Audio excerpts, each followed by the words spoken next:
How to delete saved pins on Pinterest. That's what I will show you in this video.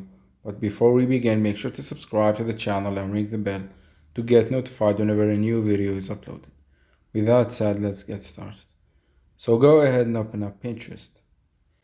And once you do that, click on the profile picture at the bottom right.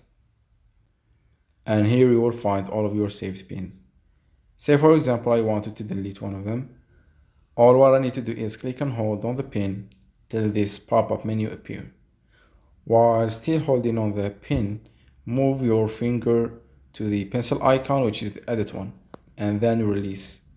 It will open up this editing page from which you want to click on the last option that says delete this pin, and a confirmation box will appear. Just click on delete to confirm, and once you do that, the saved pin will be deleted. So that was it for this video. That's how you can remove and clear Pinterest saved pins. If you have any questions, please leave them in the comment section down below. With that said, see you in the next video.